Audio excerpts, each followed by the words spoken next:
Welcome back to Squawk Box. This morning, President Trump could levy tariffs on Canada as soon as tomorrow, claiming the U.S. has a $200 to $250 billion trade deficit with the country. The trouble is, the president may have the numbers wrong, and perhaps the economics too. And for that, Steve Leisman joins us to try to explain what is really happening. And what the real numbers are. President Trump, as soon as this weekend, Andrew, could levy 25% tariffs on Canada and Mexico.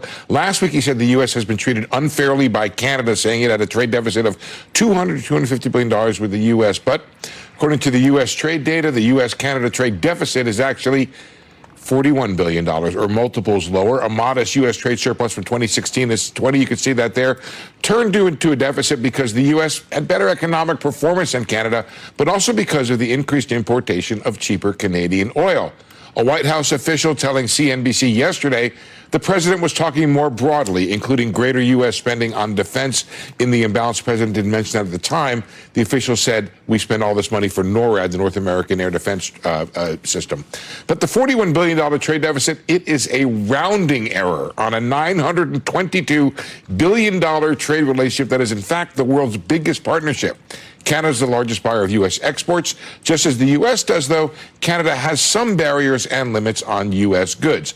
But importing cheaper Canadian oil is a big reason for the surplus that Canada has.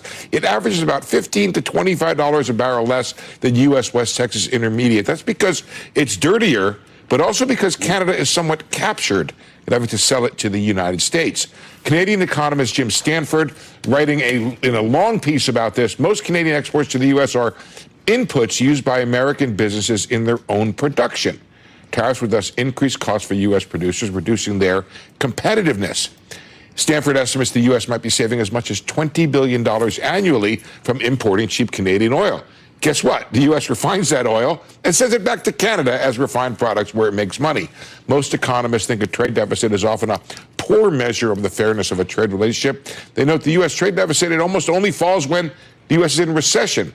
And it expands when Americans in good times, they look abroad to fulfill their spending needs, often to Canada. They are the 51st state already. What's the point? Oh, you were just inciting. You're inciting. No, I mean, they're already it's like stuff goes this way, that way, this way, that way. We've created this very intricate web of trade relationship with Canada right now. You know, the last time we had Peter Navarro on, he talked a little bit about the fentanyl issue. It has not been a huge issue from the Canadian border side of things. It has been a much bigger problem from the Mexico border. Well, that's what they're saying. But Becky, economically, you can't evaluate a tariff that's based upon fentanyl, right? It has, you know, in terms of looking at the cost benefit, it's not something. I'm just saying it's a negotiating tactic, I think, to get at some of those things. That's something that is political. It's beyond the economic way of analyzing things. But from a standpoint, what the trouble is that if you end up putting this tariff on, of course, the president they're thinking might exempt oil. But the Canadians might put it on oil because that's the place that it because that's how they would push the U.S. back. You could end up raising. The other issue, of course, is that U.S. refineries are kind of geared up now to deal with this dirty Canadian oil. It's not so easily replaced, but it is $10 to $25 a barrel cheaper, and our surplus or deficit with Canada will oscillate most, especially with the differential in the price of oil. This is an interesting idea. We have Darren Woods on later today, too. And did you see? Who refines that? You said U.S. refineries are up for that. Do you know which companies are the ones? I don't know which ones are the refiners. I used to in my old days as the energy reporter. But did you see the op-ed in the Journal today that Phil Gramm and Larry Summers got together on? I did. Yeah. There it is. Gramm has a letter on tariffs. Basically, they note that we have not had a hollowing out of our manufacturing sector. That was one of the most interesting things to me. We have maintained our manufacturing output. We've reduced our manufacturing employment. In dollars we've maintained. In real dollars also. The other thing that's interesting is that to most studies I have seen say the real enemy of the manufacturing worker is not in China or Mexico, though that remains a challenge. It's automation.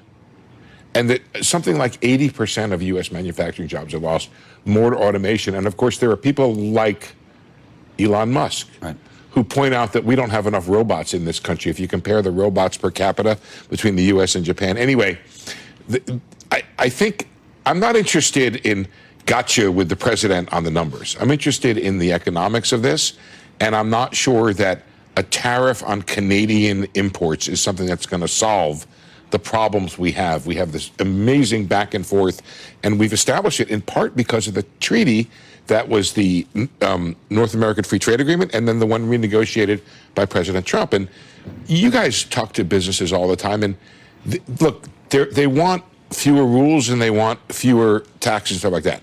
But most of all, what they want is some stability. Right.